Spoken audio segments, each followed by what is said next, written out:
Well, first and foremost, I'm not convinced yet that Ben Johnson's getting the Commander's job. I know people have said that he's the presumptive favorite, and he may get the job. Like he very well may. He's in contention, but that is not a slam dunk at all right now. And they are definitely looking at other people as well. And again, they may come back to Ben Johnson, but I think that they're pretty impressed with Mike McDonald and Aaron Glenn and Anthony Weaver as well. And I think those guys are going to have a legitimate chance to get that job. And then Ben Johnson's also in play in Seattle. So you have to see, okay, well, if he doesn't get Washington, is he then in Seattle? Or does Seattle pull an upset? Again, people have said here that they think Ben Johnson is going to Washington and Dan Quinn is going to Seattle. Yes. And I will bet you that at a minimum, one of those is not right. At a minimum. Gets open for three. Dagger! The kick in here. Shefty. Dagger for real. He saw it. Are we still doing this, the DC thing? It gets me. It gets my hype song.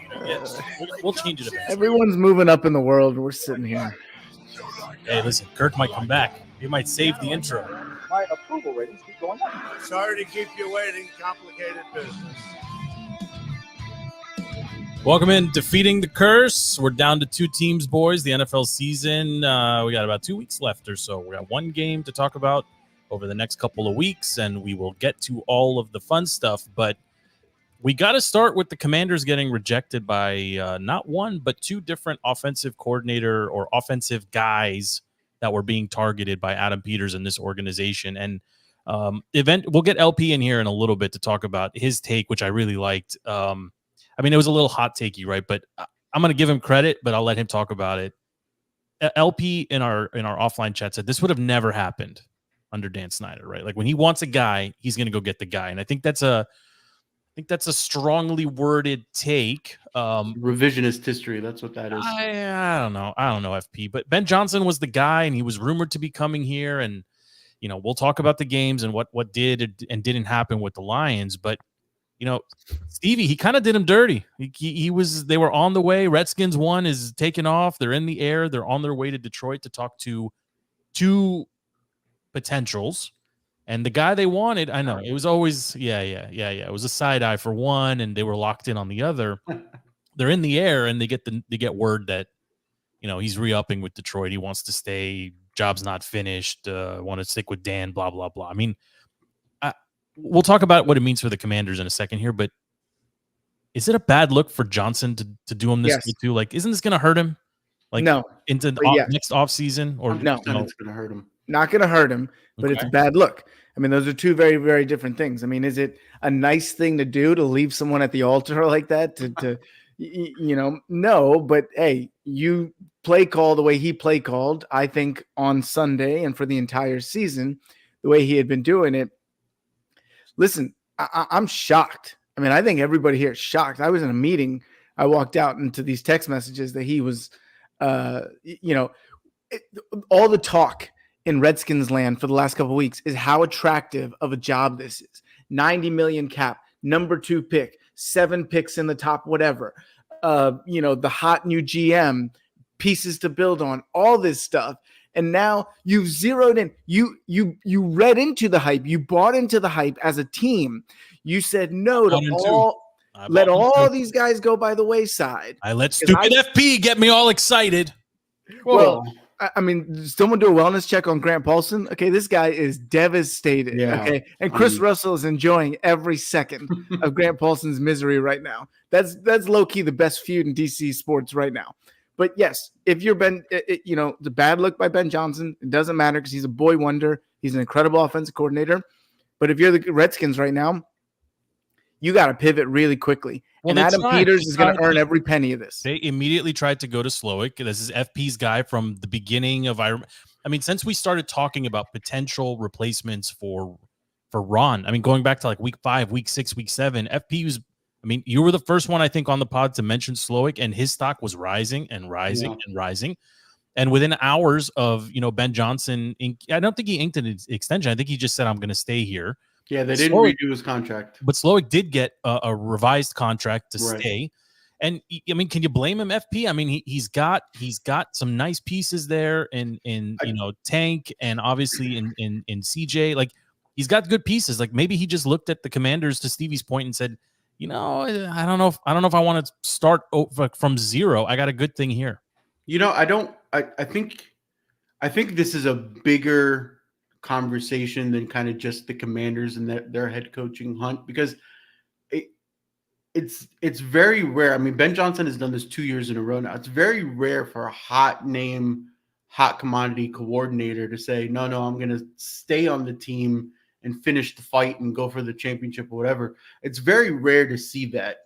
And I don't, if Snyder was here, then it would be a completely different conversation. Then we would say nobody wants to work for Snyder. Yeah, nobody wants to do all the black cloud, blah, blah, blah. But now that it's a new ownership and a really an unknown team at this point, right? Like, you can mold it however you want to mold it. For them to still say no, it's not a knock on the Redskins, right? Like, you have to pivot quick, but it's not. It's just not, right? Because they turned down Seattle. Seattle has Microsoft money that they could throw at a head coach. FP, they've got the second overall pick in the draft. They've got $90 million. We've gone in detail. This draft, that second overall pick, it doesn't have value. It just doesn't have the value another year's second overall pick has. But maybe, but I think you're being I don't know. I feel like the Commanders have to, like, this is an L. There's no other way to look at this. It's not an L because it's an L if you have Snyder PTSD. It's not an L if you have. We all have Snyder PTSD. Yeah, we all do, but you can't. Where have you been, FP? You can't look at it. You can't look at it with the Snyder lens anymore. FP. To Stevie's point here, they had 2 targets. They got the first one done quick in Adam Peters, and that, I mean, maybe we bought into the hype a little bit too much, but okay, Peters is here. That's the guy.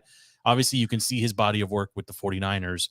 But Ben Johnson was the target. He was the guy. Sure. Last week, or maybe they had a heads up on this, because all this, like, Bieniemy interviewed really well talk started last week. Maybe Peters had just an itch or a gut feeling that maybe this wasn't a done deal, and they started to put this out there.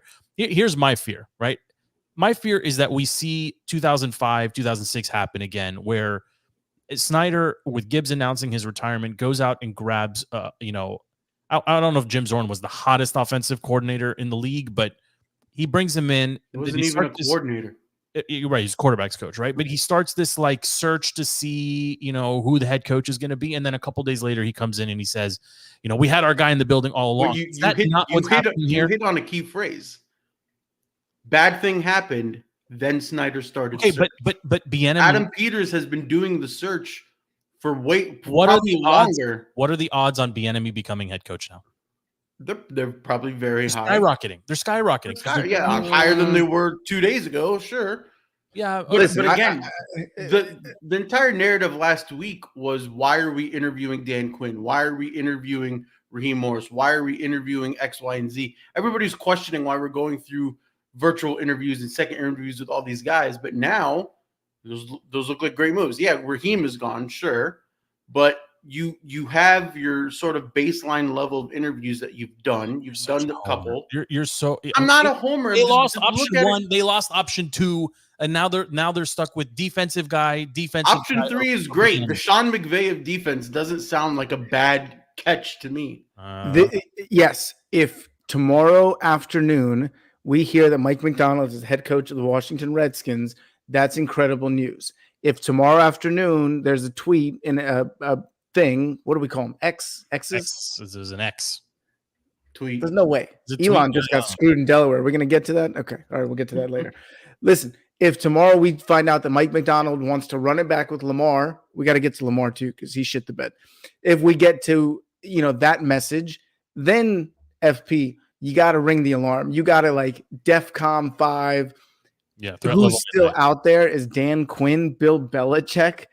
God, Bill Vrabel. Belichick. Talk about Vrabel. Like, then we are in retread university here. Vrabel plus Bieniemy may not be a terrible. Vrabel should be looked at with the same lens that Dan Quinn is looked at. They're not different. They're not different.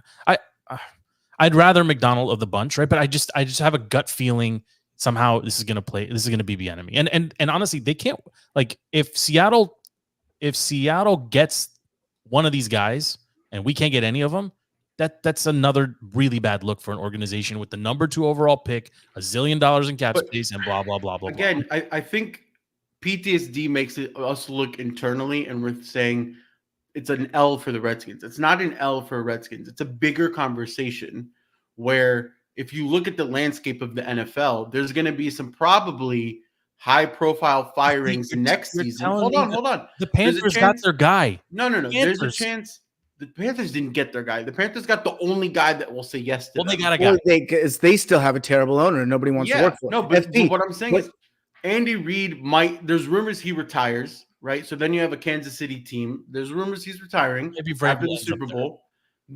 If you're Ben Johnson and you're looking at them, you're like, I could go link up with Patrick Mahomes if I wait a season. Or the Cowboys might finally get rid of McCarthy. I can go to the Cowboys. FP. There's a lot of big potential. Sirianni might not survive another year. Nobody wants Sirianni. Nobody wants Sirianni. What I'm saying is, if you're Ben Johnson, you want the better opportunities next year. Yeah, fine. But FB, we're talking about the Redskins now. True or false? We will end up with a defensive head coach in the next week. Yeah, I think at this point it's either Bieniemy. Wait. I'm getting to. I want FP to play this tape out till the end, because if the answer is that was true, a possibility 3 days ago too. A much more likely possibility tonight where we sit than 6 hours ago. And so therefore, if that is true, we will end up with a second-rate offensive coordinator. True or false? There is no top-rate, first-rate offensive coordinator available. So therefore, by default, we will end up with a second-rate offensive coordinator who will be ushering in a new offense with a number 2 draft pick quarterback that he'll have to bring into it. So at that point, Stevie, okay, so pull that thread a little bit. But even the defensive guy, maybe you're not drafting a quarterback at 2. Maybe Bieniemy gets another cut at this with Howell, and you trade down and you do what you need to do from there. Or you disrupt the entire draft and you take Marvin Harrison. I'm not as out on Bieniemy as you have to be. You need to be, because there is nothing that he has shown us. The players don't like him. The fans don't like him. He's going to have players. He's got one thing going for him. Yes. Okay. I'm not going to say it. Don't say it. Okay. Mark Cuban would hire him. How about that? I think he's got a little bit more going for him than that. I think we're if he was unable to influence the roster and the game plan and whatever, due to Ron, I mean, you could do worse. You could do worse. I don't think Ron was holding one of EB's. Ron is getting interviews left and right to run like challenging a team, like revisionist history again. They're just deciding to conveniently forget his time coaching the Redskins and the Panthers and just pretend he's the DC of the Chargers again. I think there is something to be said. FP, you made a point about like this is an uncommon trend, and you're right. I mean, I remember there was a couple seasons with the Patriots where what's that guy's? I always forget. Is Josh McDaniel, right? Where he had gigs and he interviewed. I think he even accepted a job and then backed out of it to stay with Tom Brady, right? Like, it's happened here and there, right? And I'm looking at it. If you're Ben Johnson, you were maybe 3 or 4 really bad calls from going to the Super Bowl with a team that has a ton of young talent. Basically, everyone's under contract in Detroit, and you may be able to entice 1 or 2 free agents to come to upgrade that offense, which was already very potent. It's hard to turn that down, right? Like being on especially with the story with Detroit. Like if that was a Packers team, maybe he leaves, right? Because there's a history of winning, but there's something I think about Detroit.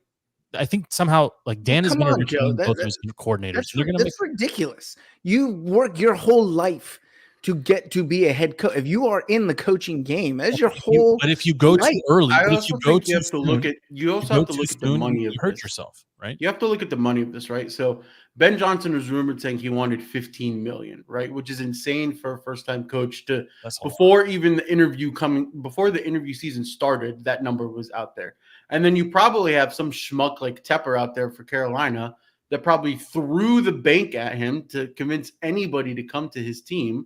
Right. And then Ben Johnson was probably using that to negotiate maybe even more money. Right. Sure. And then nobody, no real GM, no real team is going to just throw $20 million, $50 million or more to essentially an unknown head coach, right? Like, yes, he did great with Detroit, but he also developed his own system, right? He is his own branch. He's not coming from a coaching. He's got what? He's not coming from a coaching tree. So what I'm saying is, you don't know how a Ben Johnson offense plays out after defenses have looked at it for 2 seasons. You don't know how he is as a leader. And to go back to the airplane thing, that is a Josh McDaniels kind of poo-poo stain on him, to just kind of tell a team, hey, I'm not going to do this, even though you're halfway here. That's a bad look. And I don't think, and Peters has said, above all, the number one thing he's looking for in a head coach is leadership, right? Like, he wants the guy to be vocal, to be a leader, to come out there. And if you have essentially this millennial head coach, this young guy who thinks he's a hot shot, that's just going to kind of wave his middle finger at the team when they're flying out to talk to him, that's a bad look. You know, it's not a bad look. You also look. have to realize DC media is toxic, right? So if you're already going to do something like that, and you're going to, it's a bad look. Come in cocky to DC media, we'll chew you up. I don't care about any of those things you just mentioned. When I saw on Sunday him slashing that 49ers defense in the first half, the play calling, the execution, the reverse at the right time, the Jameson Williams touchdown, the ability it was all against public enemy number one in my eyes. Everything was against Chase Young. Of course, running right at 92 was amazing. Okay, I could have rushed for 2 touchdowns against Chase Young that game. I can't remember who said it, but one of the coaches or someone said there are just guys. Oh, Dan Orlovsky, ESPN, said there are guys that just have a knack for play calling at the right time, and it was so evident on Sunday where they would have a blitz. He'd have a screen. He'd have a quick pass. They were, stacking the box. But that's coordinator talk. We've seen it a lot where the offensive play calling genius doesn't necessarily translate to head coach. Don't reference Eric Bieniemy. No. I was going to say McVay has proven he can do it. Kyle Shanahan has proven he can do it. But then you have Mike McDaniels struggles with play calling. Hey, that's a bridge too get far. Too cold. You don't pick on McDaniel. Calling drops. I mean, look. The Lions had the perfect game plan going into that game, and we got to talk about Dan here for a second. There's something to be said about doing what you've been doing all season, right? And rolling the dice here and there, but it's hard. It's hard. I remember watching the game and just thinking to myself, like, I'm all for the gutsy go for it call. But if it doesn't work on the first try, you gotta, like, it was just reminiscent of the Cowboys game where he just kept going for 2 points instead of taking points. Like, it's like he was obsessed with the idea that he's been perpetuating. Yeah. What didn't work, Joe? A drop pass by your wide receiver? What didn't work? I mean, you lose the game by what? 3? Yeah, I mean, you gotta, like, some things are situational, right? You look at the scoreboard, you were up 17, and then you were up 10, and then you were up 3, and now you have a chance. Now you're down 3. You tie the game. Like, you can't, like, there's something, and I understand the philosophy, right? Dan Campbell's philosophy is we're gonna go for it against, we're gonna play to win the game when we're playing against teams that are equal or better than us, and maybe we'll play it a little safe with teams that are lesser, right? And I get it, but it hurt him. I mean, how do you chalk up that loss to anyone else except Dan? For anyone who's killing Ben Johnson. I can't hear that, because anyone who's killing Dan Campbell on not kicking the field goal, the Detroit kicker, it was a 48-yard field goal, 48 yards and more. He has a 45% make rate. So people assuming it was 100% make when you go out to kick it, he probably had a 40% chance of getting the 4th down. So he did nothing wrong. Dan Campbell did nothing wrong. He kicked the field goal at halftime at the goal line when it was 4th and 3. Well, but that's where you go for it. But see, that's I'm just saying that's where you go for it. That's where you go for it. You have all the momentum. Like, momentum matters. You can't measure momentum. There needs to be a flip of the switch when it comes into insanely meaningful games, right? Regular season, you can afford to bite kneecaps and be aggressive and do all that stuff.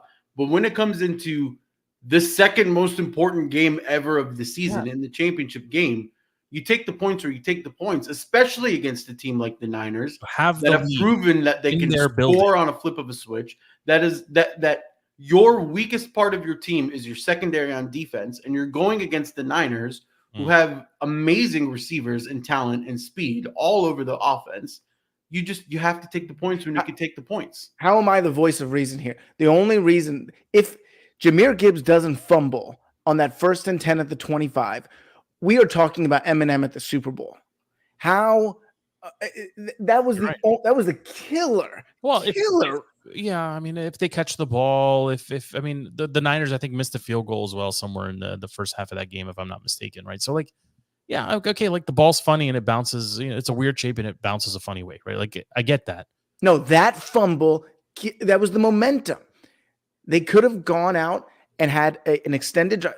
49ers had momentum, and that fumble just catapulted them. Yeah, that's even more reason why you go after the points when you can. Yeah, in the third quarter, steal the momentum back. Field goal, touchdown, and then to start the fourth quarter, it was field goal, touchdown. Like it went from lead to tie to out of reach very quickly. Yeah, you got to do something to kind of slow it down. And frankly, like just to bring it back to Ben Johnson here, like he's not going to get thrown in or lumped in with Dan as far as the calls to go for. But obviously, he was part of the decision making, right? I mean, he clearly, and you're right, Stevie, like he had the right play call at the right time. And what's his face? Was it Jameson Williams? Jameson Williams, yeah, dropped the ball, right? But like from a talk about a balanced game. I mean, Goff threw for 273, Montgomery ran for 93 on 15 carries. Jahmyr Gibbs looked great, right? I mean, working hard for his 45 yards. Laporta looks like he's going to be the next Kelsey. Yeah. I mean, he's got that build. He's got that knack for finding the soft spot in defenses. I mean, he goes for 97. St. Brown was the most exciting player to me, right? Because I was buying into the hype that Johnson's coming and maybe he turns McLaurin into like a St. Brown type, right? A little smaller, but quick and big hands and whatever. But, we were all cheering, with the exception of 20. We were all cheering for the Lions, right? I mean, I think we were all on the Lions. Yeah. And it's not, but I mean, listen, when 71 is out there, a piece of my heart is always going to be with 71. Okay. He was on the stage. I didn't get any love post game. There was no love for him post game. He was interviewed and his mom took a dig at the team, at the Redskins. Can you blame her? They're like, how does it feel? You know what? I don't know how his mom looks like, but I do. She's like, hi. Exactly right. She was like, how do you feel, Trent? Blah, blah, blah. And his mom like takes the mic. She's like, he came from the worst team and the worst situation. Really? Yeah. I mean, I didn't hear that. Redskins taking L's left and right. Can we talk about Brock Purdy for a second? I need to apologize to Brock Purdy. I think I do too. I think the league needs to apologize. 48 rushing yards in critical moments. I mean, really critical moments. I mean, he was rushing like Lamar out there. He looked really good. He looked really good. And Debo played obviously a complete game. Brandon Ayuk they just played. I mean, they showed you why they were the number one. And FP, you said it a couple weeks ago, and it's still ringing in my head, right? You get excited with Wild Card Weekend and like all the teams, and maybe this team can do this, and maybe this. There was nobody getting past the 49ers. No, they were the class of the NFC from start to finish. The Eagles looked, at one point in the season. You think back and think back to like our top 5 teams going back, 18 weeks now or whatever it was, right? The 49ers were always in that mix somewhere. Even when they dropped 3 in a row, they were still in that mix. They're just the best team start to finish, and they deserve it. I mean, they absolutely do. I was definitely cheering for the Lions, and they're not that far away, right? I mean, I think if this game is in Detroit, does it go the other way, boys? If it's in Detroit, I think possible. So. I mean, crowd noise plays a big a big role. I mean, I said this in the thread we were going back and forth. I don't know any two guys harder to tackle in the NFL than Christian McCaffrey and Deebo Samuel. I mean, the amount of broken tackles. Awesome. They need an army to tackle them, and Kansas City better be ready for those two guys, because those guys. And you usually have 71 in front of you clearing the lane. But I mean, like those are two guys. I probably can't think on more than one hand of guys that can carry an offense. Christian McCaffrey can carry an offense in the NFL, which is incredible because the NFL is the most team sport that you can think of. Christian McCaffrey can carry an offense by himself, and Debo's not far behind when they get him the ball in some space. Yeah. Can we switch gears and talk about the Ravens? I want to Such talk about this game. So disappointing. Were we all in on the Ravens? I was pulling for the Ravens, and not by a lot, but I wanted to see Lamar get over the hump. I was all in until I got all out, probably in the first 5 minutes, and then it was actually kind of cool watching Baltimore implode. Honestly, it's kind of fun. It happens a lot, apparently. It's fun. The personal fouls, the Ray Lewis, the T Sizzle. I mean, when you get desperate, you bring T Sizzle out in the third Well, quarter. Ray was out there doing his chipmunk lightning thing and whatever before the game. Like I appreciate that they try and they do their thing and whatever. It's fine. But I was surprised. Do you think the Kelsey pregame stuff with the kicking of the helmet and the get out of our way and all that stuff, do you think that really, like, as professional athletes, do you really think that gets under Baltimore players' skin? It was dirty from Kansas City side because I mean, what's Tucker doing there? He's on the Tucker came out. Tucker said for like 20 years now, every game, both kickers are practicing on both ends of the field. This is what they do.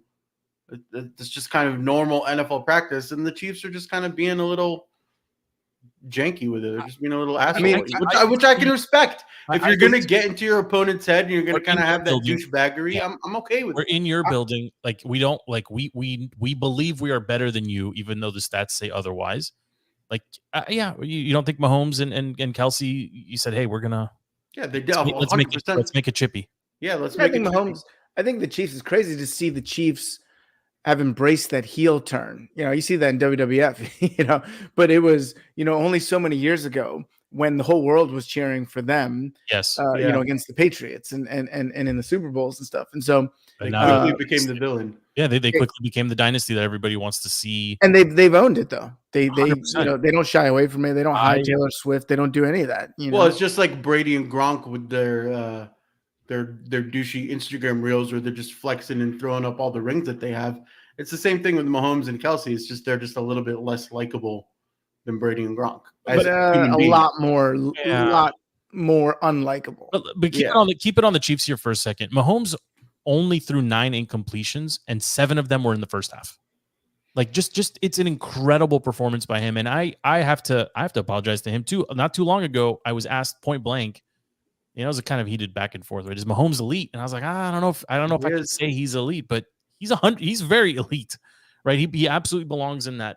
But also the quarterbacks, because he's getting it done now with Rashee Rice and MVS and the Chiefs were gifted that game. They were gifted that game. You had the number 1 rushing offense of the Ravens going against like the 28th ranked run defense of the Chiefs. Yes, right. The Chiefs defense is great, not against the run.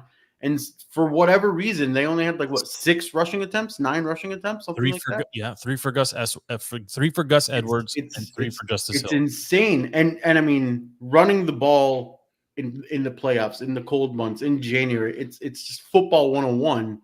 And the number 1 rushing team won again. Yeah, they imploded. Had the number 1 defense though. FP. I mean, the Mahomes played, and I hate to say, he played an incredible. I mean, that was but also they only put up 17 points. Yeah, on the number 1 defense. Yeah.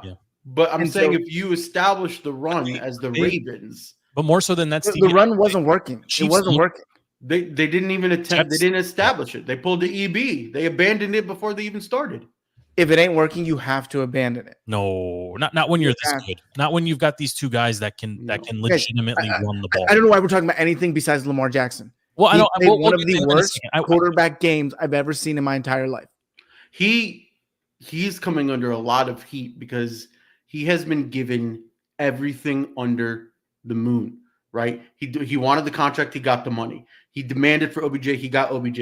He wanted Zay Flowers or somebody in the first. They got Zay Flowers in the first. He has the number 1 defense. He had great running backs. He had everything given to him.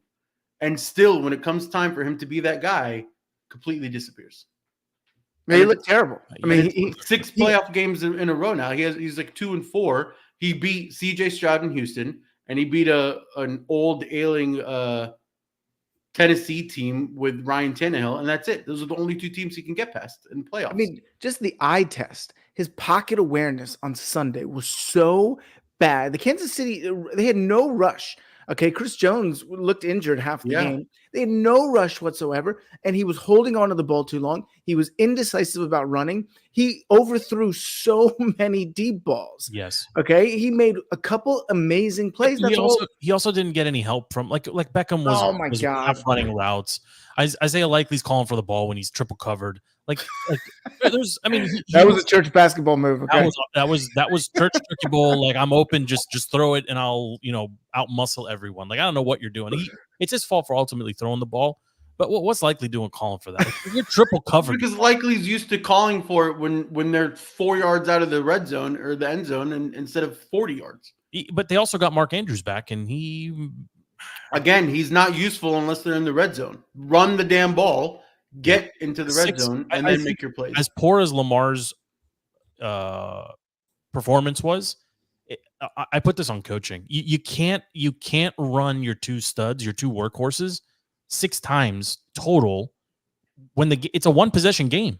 Like what are we doing here, Stevie? Like you gotta stick to the run. If they're down 30 points, okay, like you have to abandon. You got to get points quicker. But it was a one possession game the whole way. What both of you are advocating for is taking the ball out of the hands of the NFL league MVP. No. I'm saying the Ravens all season have established the run, worked play action, and taken shots selectively down the field. You're also missing another important point. It was raining in Baltimore. Even more reason to run the ball. Steve Spagnuolo coached a hell of a game, and it was very clear. It was, we are going to stop the run, make you throw the ball, and see if you can beat us. And guess what? You can't beat them. He was blitzing like 99% of the time. Chiefs the best way to counteract the blitz is to run. You mean Lamar Jackson run, or you mean to run the ball? I just mean run. Run the ball. Run the ball. But do an RPO and keep it with Lamar. It doesn't matter. But if you're blitzing, I mean, Tony Romo said it 1,000 times, and I hate Tony Romo. You run where the blitz is coming from. That's it. You run the way the pressure is coming from. Or you just find Chase Young and run right at him. It doesn't matter where the blitz is coming from. Just find him and then go right at him. We're going to be talking about Super Bowl champion Chase Young in a couple of weeks. Oh, my God. Oh, my God. Is he going to get benched? He better. The rumor is they're going to have to. I mean, he won't get benched. He won't get benched. I don't know what team. He's a defensive liability against.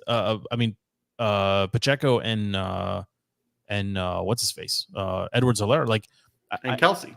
I do want to. I want to bring up Andy Reid here, right? Like there was for 2 days, right? There was this talk about EB going back to the Kansas City Chiefs after the season ended, and Andy Reid wanted him back to help him, whatever. The Chiefs have done what, like the last 2 games, they have established the run early and they have pounded the football, and Isaiah Pacheco has looked tremendous, right? I mean, it's not a ton of yards, just consistent, just run so angry. 3.5, 2, 4, 2, 1, 4 yards, like consistent. I mean, it comes down to championship DNA, right? Yeah, well, but Mahomes is getting it done again with Rashee Rice and MVS, right? MVS, to his credit, 2 targets and 2 catches. Usually to get 2 catches, he has to be throwing the ball, 8 or 9 times, right? So like the guys made plays, but I mean, how do you pick against them, given that they have now found a way to beat 2 really good teams? I mean, I don't know what else. You know what I was so impressed with, especially when you're a road team, what the Chiefs did so well on Sunday was they got into 3rd and manageables. It was always 3rd and short. It was always 3rd and 3. So you get this Ravens crowd who's hyped up and drunk and all this, and they're screaming, and it's 3rd and 4. You complete the pass, quiet down. Everybody get loud and whatever. 3rd and short. And Mahomes, he was so good at taking what the defense was giving him. Yeah. And so there was never this like 3rd and 12. It was never the Ravens, they could pin their ears back and go after the quarterback. It wasn't like that. So, coming from, Redskins football, it's shocking. I'll tell you the other thing that's shocking. If we could piss on the Redskins a little bit for no reason, what would it take?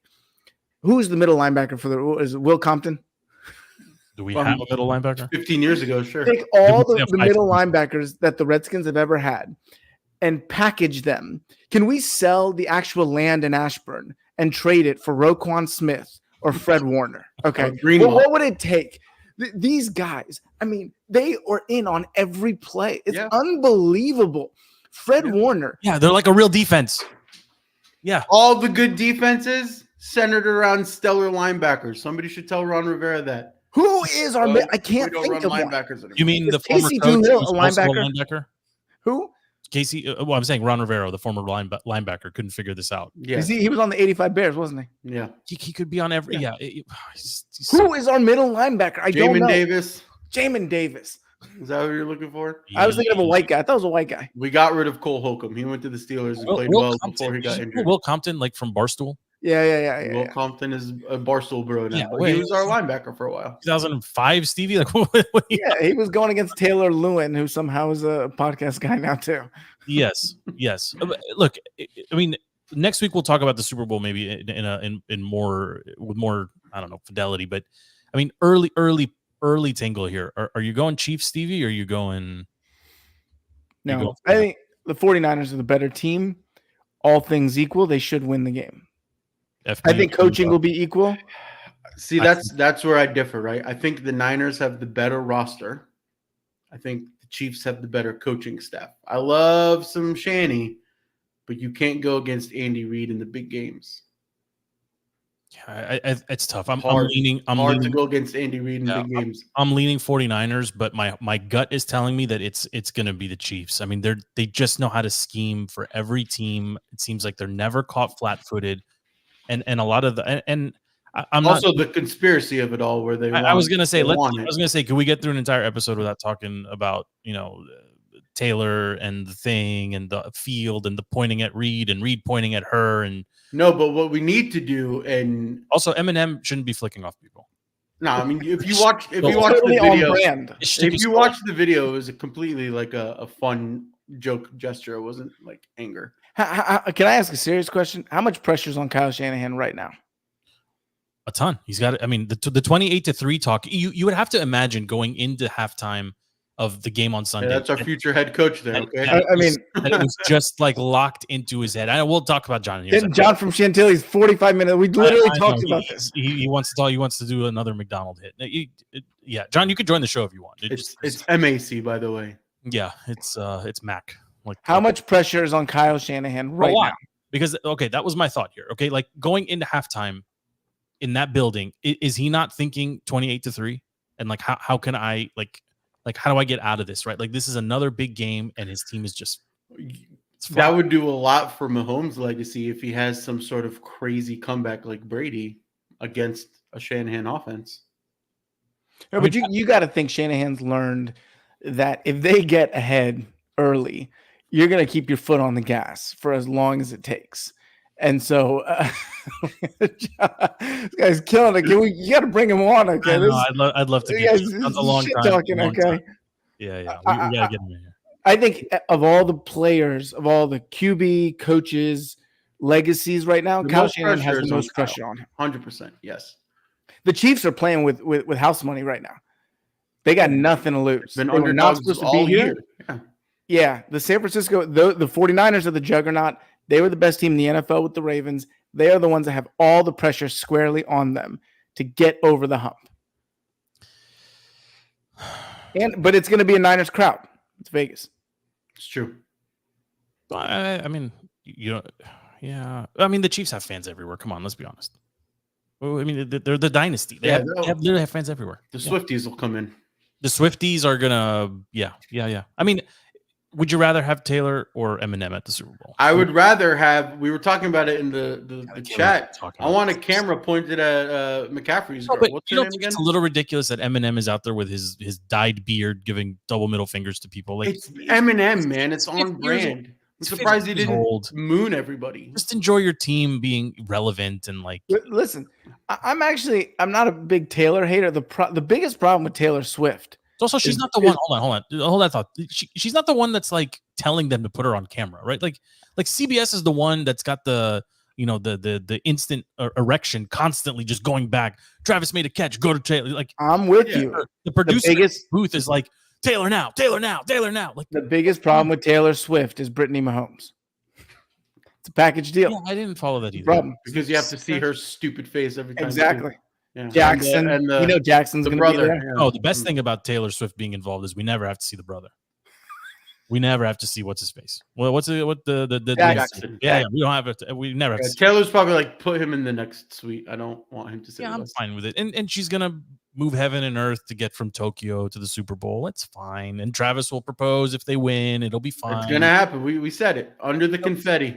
I mean, I really wanted to see the Lions. I got to be honest. I really wanted the Lions. We need to go back to Christian McCaffrey's girlfriend, and we need the camera on her more than Taylor Swift. 12 out of 10.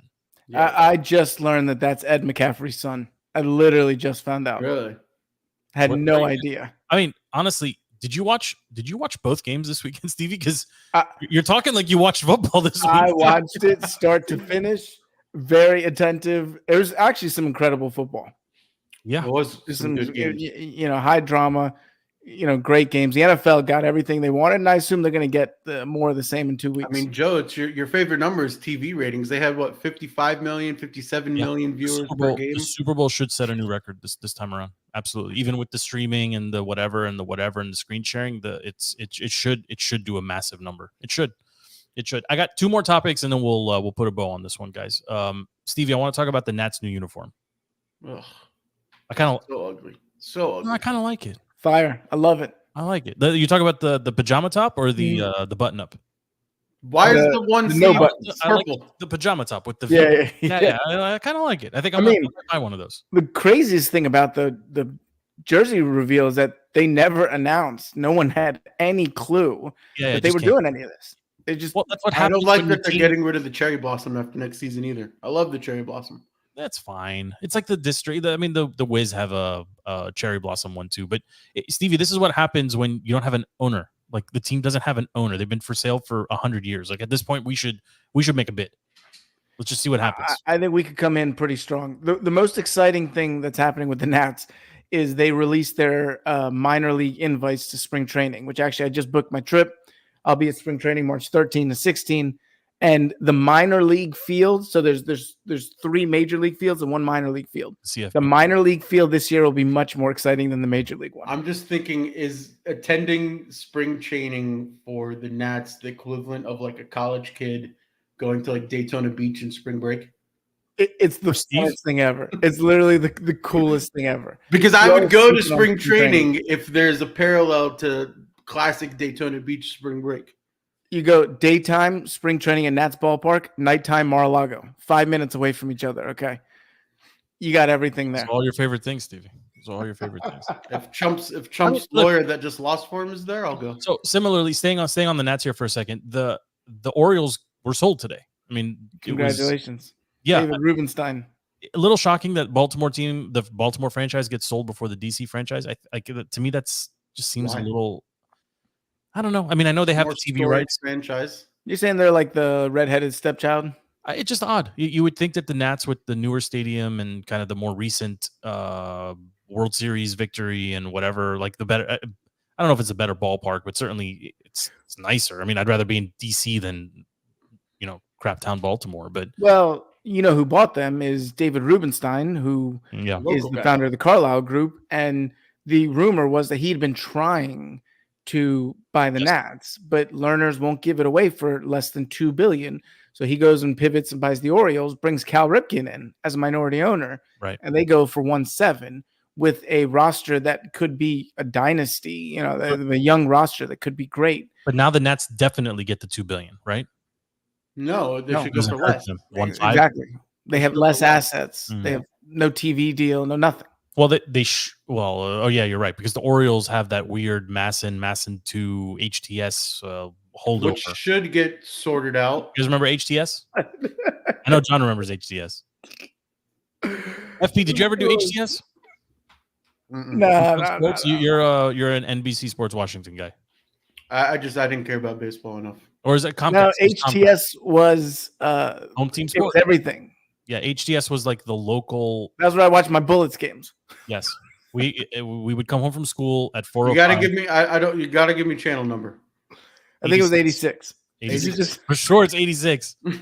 For sure, it was 86. Yeah. Wood panel cable box. That's how far back. Wood panel cable. Yep. Media General.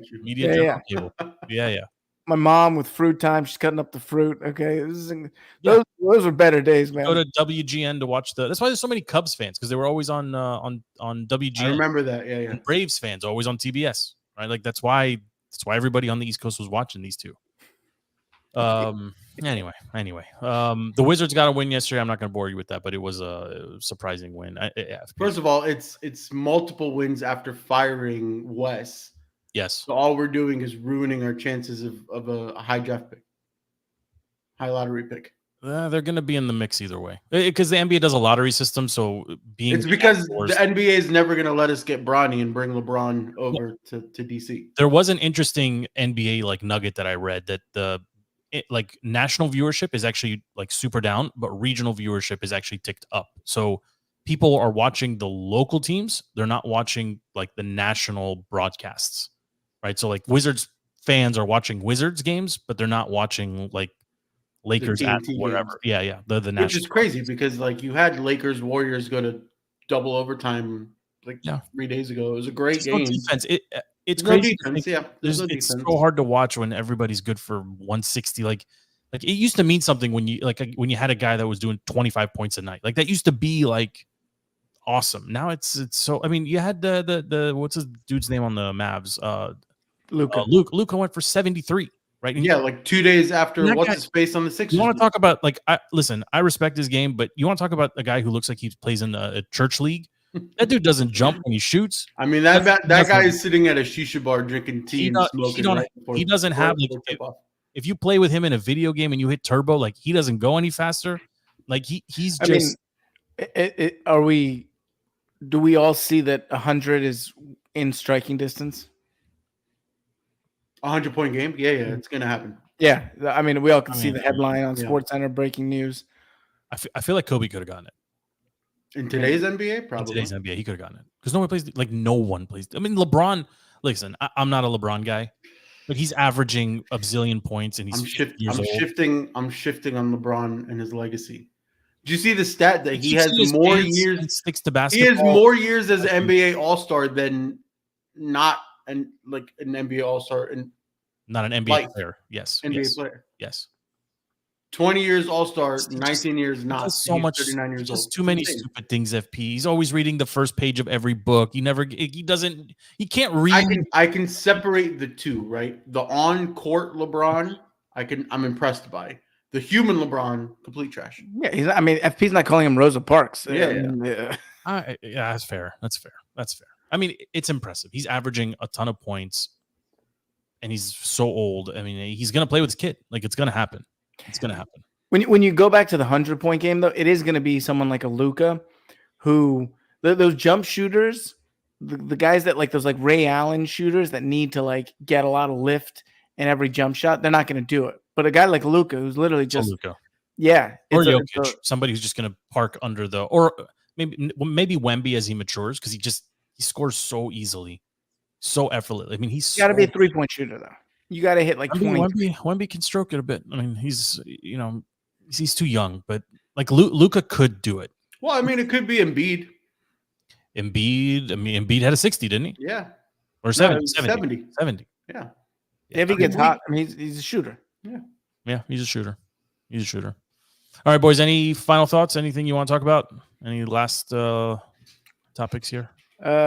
We'd save World War III for another day. If you like, sure. If we survive till next week, we could talk about it. Next week, we're gonna need a lot of filler. It'll be 19 weeks in a row for us, boys. 19 in a row, which I'm very proud of. Hey, Thursday night. You guys don't care about it. That NFL skills competition, though, I actually enjoy it. I enjoy it at all. Wait, this week? Next week? It's fake Pro Bowl weekend. No, it's Thursday. Like football and everything. Oh, we're doing your favorite activities. We're going to the gun range and then eating steaks. So never done it. You want to go? Nah. I'll send you the details. Nah. I'll send it to John too. John, that seems like something John would enjoy. They take my Republican card when I go anti-gun. FP, anything from you, buddy? No, nothing really. I mean, okay, we're gonna have to talk prop bets. That's what we're gonna have to use for. We could do a whole segment on prop bets. Make sure you tell LP that we delayed the start time for him, and it was really nice of him to join us. LP's been on delay for 15 years now. Listen, listen. I'm a man of routine, so I can appreciate his routine too. And we'll get him on here soon. We'll try to do maybe a 2-parter next week because I'd like to get Razzie in here to give us his prop bets. I think that would be a good segment for you and him maybe to trade back and forth on. You know, a couple things you're looking at. The prop bet on the score. I got really excited about the score. I think we should do some more prop bets on the score. I think you hit on something doing a first quarter correct instead of an entire game correct. It's much easier to predict. Well, yeah, I mean, do a 7. Like if you put a couple bucks on a 7-7, 10-10, 3-7, like just pick 4 or 5 different combos. If it hits if one of them hits, you're gonna make some money. Yeah. Yeah. We'll discuss it more. I like it. We'll see. Thank you for hanging out with us. 50 minutes into the show. We appreciate you hanging out with us. The show is DTC, available on all social media platforms and anywhere you get your podcast. Just type in DTC or Defeating the Curse. We will pop up. You can find us on YouTube, Spotify, Apple, wherever. We are everywhere. Thank you for hanging out with us. Until next week, we are out.